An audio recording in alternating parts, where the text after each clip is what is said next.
QNet Noida Sector 143 online business asigi matangda Kanglaipak Communist Party na kupna investigation tawraba matungda phanglakpa report lebak miyamda thamjari madudi QNet Noida Sector business asi e-commerce direct selling business oibana upline amana downline ama hapa haibasi company asigi protocol ni protocol sigi matungina upline amana downline ama hapa matamda registration plus purchase policy lay purchase policy si kanagumbi upline amana downline ama inauna hapa matamda purchase policy sigi khudong chaba lawraga pot lawba matamda karigumba lawbiriba pot haibadi product adu pambidaba taragadi tha amagi manungda refund claim ta hogadabni karigumba tha amagi manungda refund claim tawbi hoba taragadi company na 100% refund tawbagi opportunity jupi tawbudabu tha ama helaba matungda purchase policy sigi wangmada tha ama helaba matungda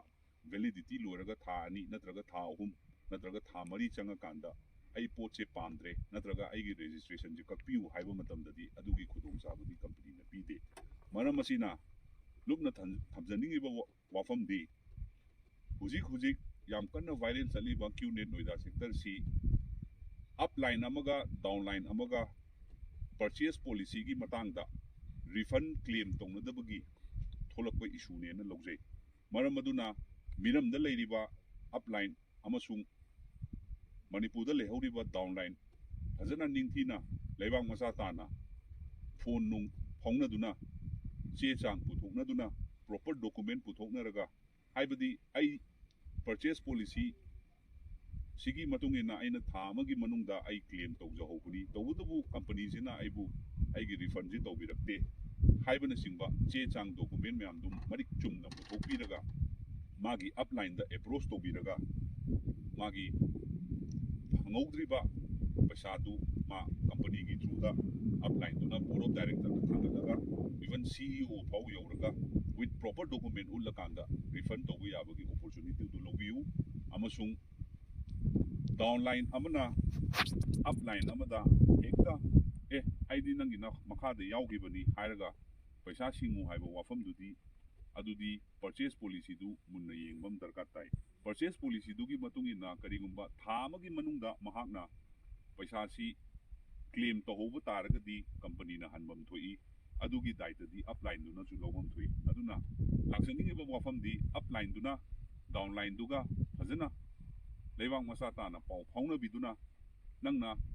up downline nangna upline aingonda tha amagi manungda registration plus purchase policy nangna leiliba product tu handokpiu haibagi sab saba se puthokpiba ngamagadi madugi daita dudi upline sina lobam thoi aduna hairiba numit ngasi 21 January 2025 sida communist